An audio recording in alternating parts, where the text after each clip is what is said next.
The flames of the Russia-Ukraine war are burning dangerously close for Moscow and Kiev, blurring the front lines of this war, and the Russian border city of Belgorod is once again in focus.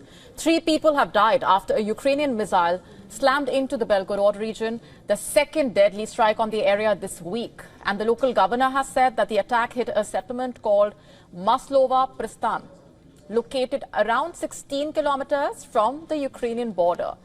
The missile struck a public building, partially destroying it. 2 men and a woman lost their lives. At least 10 others were injured. In the skies, Russia said they intercepted 53 Ukrainian drones overnight, claiming to have neutralized a wave of aerial threats targeting critical sites inside Russia.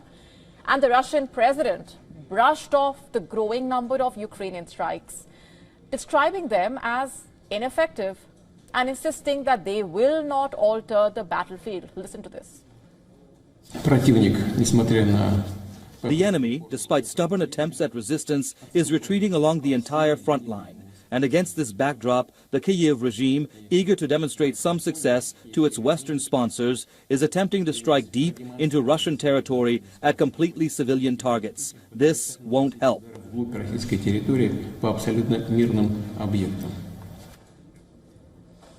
And even as Putin tries to play down Ukraine's reach, Moscow has expanded its own campaign against Ukrainian infrastructure. Russia has intensified attacks on Ukraine's railway network.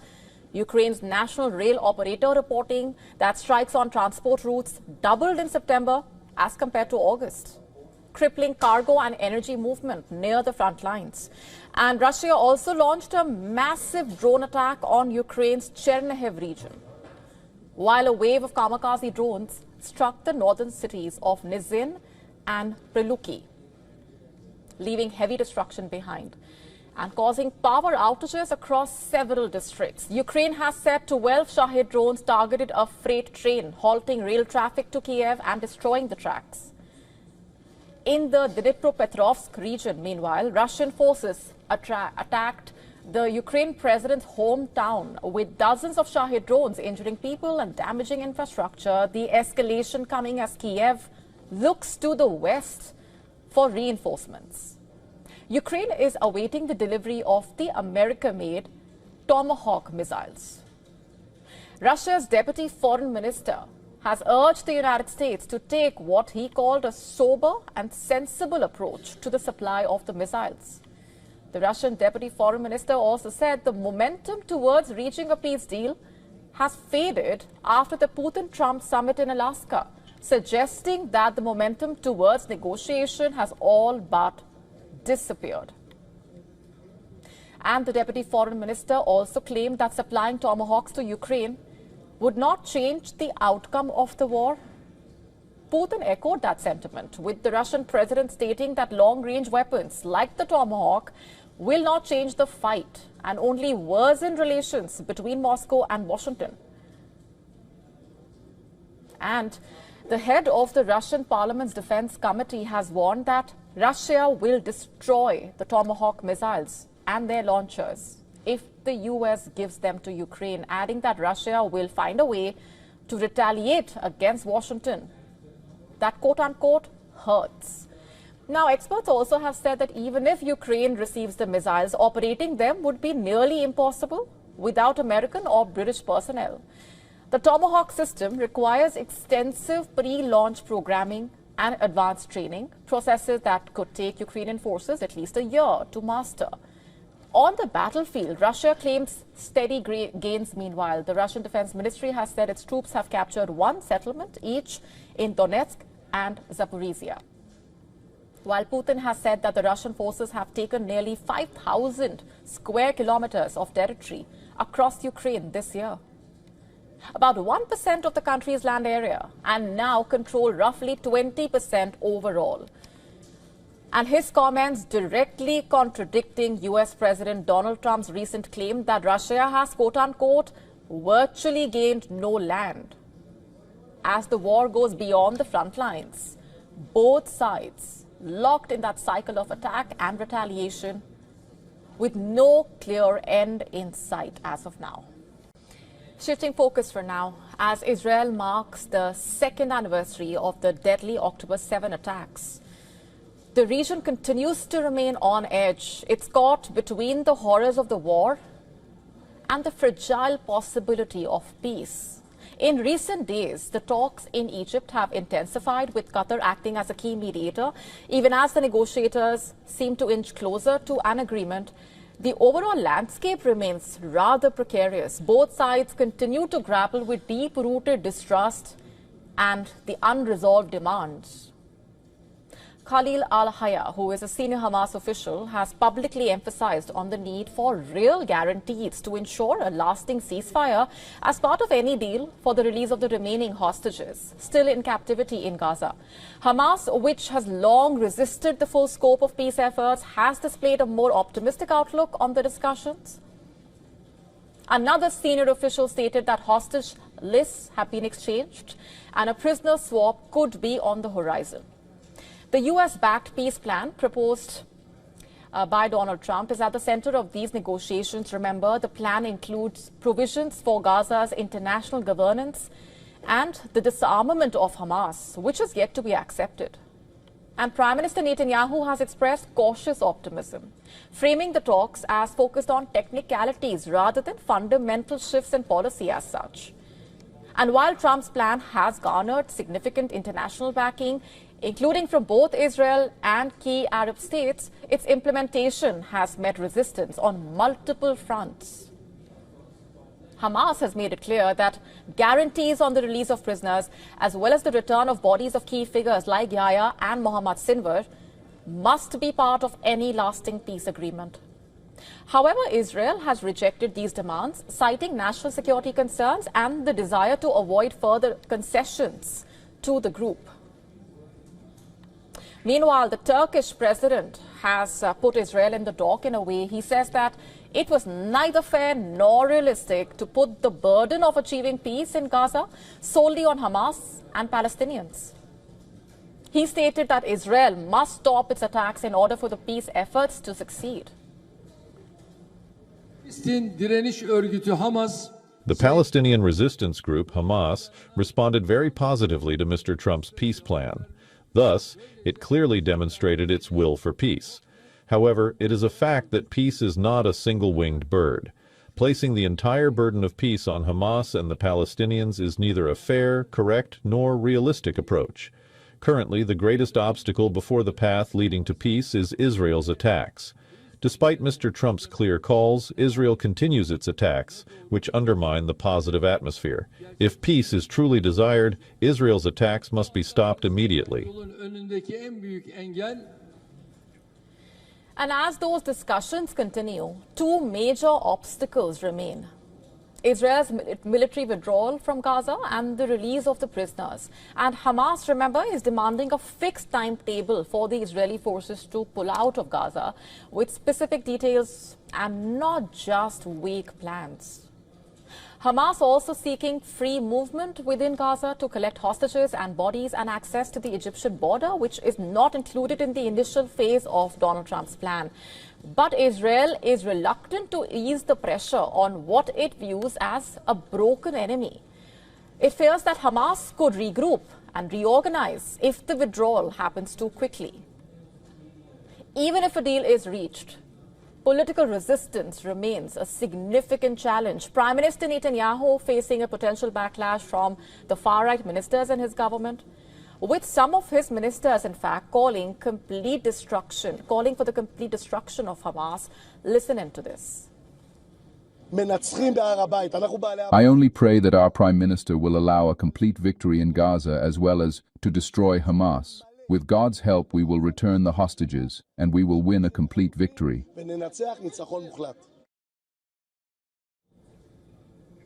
And while the talks of the ceasefire echo through the international chambers, the reality on the ground remains grim. In Gaza's Deir al-Balah, desperate families gathered in long and weary lines, not for shelter, but for a simple bowl of food. A makeshift soup kitchen has become their lifeline there.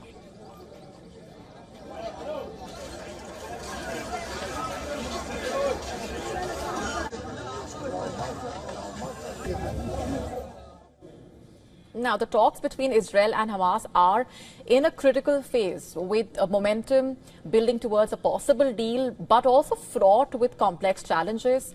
And as Gaza hovers between the brutal realities of the war and the tenuous hope for peace, the outcome of these negotiations will have profound implications for the entire region.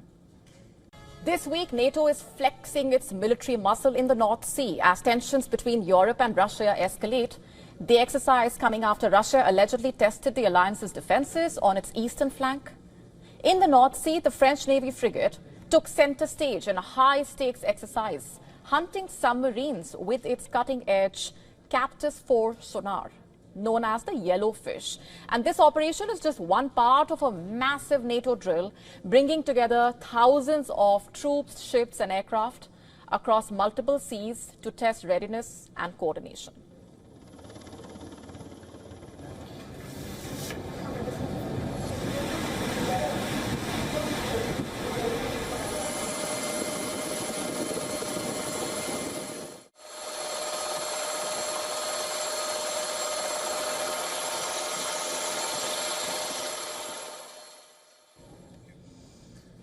The exercise brought together 13 nations and more than 10,000 sailors, soldiers, aviators.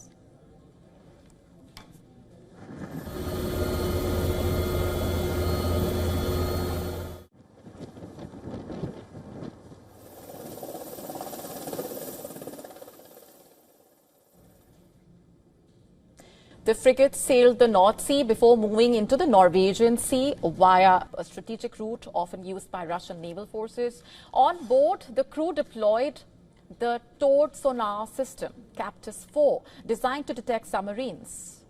The sonar emits signals that bounce off the seabed and anything in the water, returning to the ship where trained operators can distinguish between marine life and potential threats.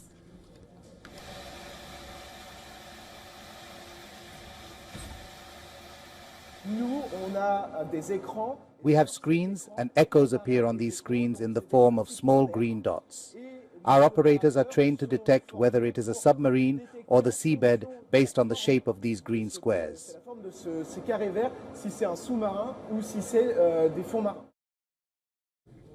The helicopter is playing a critical role as well, extending the frigate's reach. They can quickly detect underwater contacts and deliver weapons over long distances, complementing the ship's capabilities.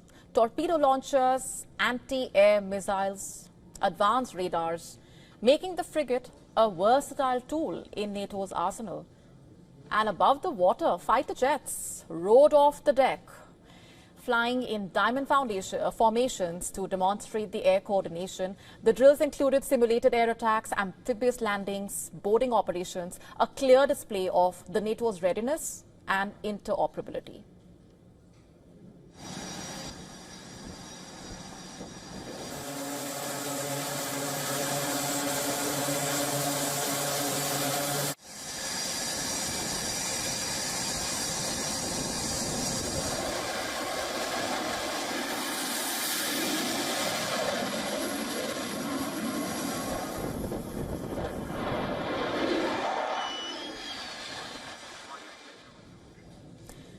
And the exercise coming amid growing tensions, of course. Just a day before the Neptune strike, the Russian reconnaissance planes reportedly flew 3 times over German frigate at a very low altitude in the Baltic Sea on September 21.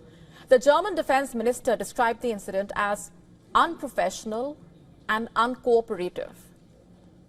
The NATO exercise began the same day that a few hundred kilometers away, 3 or 4 large drones flew over the Copenhagen airport, disrupting the air traffic. NATO nations have time and again called these incidents as Russia's hybrid attacks against the NATO countries, a fear that Denmark's Prime Minister reiterated during the course of this exercise. And for France, the Neptune strike was a chance to showcase both its naval capabilities and also solidarity with allies. It carried out anti-submarine and anti-air operations while integrating with the US and other NATO forces in a demonstration of coordination as well as readiness in uncertain times. From Mumbai to Moscow, from the skies to the seas, India's defense industry is no longer just serving domestic needs, it is arming the world. And the Indian government's push to make India Atmanirbhar or self-reliant has proven to be of great benefit to India's defense sector. It has, in the truest sense, achieved self-reliance. Today, India's defense exports have hit record highs, surging 34 times over the past 11 years, from just 6.8 billion rupees in 2014 to 236.2 billion rupees in 2025. That's a 12% year-on-year jump. Thanks to the defense sector boom, India is transforming from an importer to an export power, as it has become increasingly sought after in the global arms market. And driving this are four key players, four Indian companies that must be credited for their contributions. They are a mix of private innovators and public sector giants, and each of them carving a niche for themselves in technology, missiles and defense systems. Let's break this down for you. First up is Astra Microwave Products. They are specialists in defense, aerospace and space electronics. Astra designs radar and tactical systems, plus space electronics components. While 86% of the revenue comes from domestic defense contracts, their exports already making up 10%. And Astra Designs now aiming to triple that. Next is Data Patterns. They are experts in defense and aerospace electronics, and they cover everything from radar systems to missile seekers, radars alone contributing 2/3 of their revenue. Exports now make up 10%, including NATO orders and East Asia contracts. Even with a small dip in quarterly revenue, their growth outlook remains strong, targeting 20 to 25% revenue growth over the next few years. And then there is Bharat Dynamics. It's riding the missile wave, known for the Akash surface-to-air missiles and anti-tank systems. It is the sole Indian producer for several missile types. Exports skyrocketed from 1.6 billion rupees in 2024 to 12.7 billion this year. Now making up over 1/3 of total sales, with partnerships and tech transfers on the horizon, Bharat Dynamics positioning itself as a global missile supplier. And finally, there's Zen Technologies. They are specialists in simulators and anti-drone systems. It is now expanding globally, in fact. Exports are expected to pick up in the second half of FY26, targeting markets in Africa, West Asia, Southeast Asia, even NATO countries. Their order book and advanced tech keeping them poised for the next phase of growth. So there you have it. These four giants, four Indian champions, not just defending the nation, but also putting Made in India on the global defense map. With policy support, cutting-edge R&D and rising global acceptance, India's defense exports are also set for a new high. And these companies are proving that when it comes to defense, India is no longer just a consumer, it is a global supplier. To stay up to speed with the latest news, download the WION app and subscribe to our YouTube channel.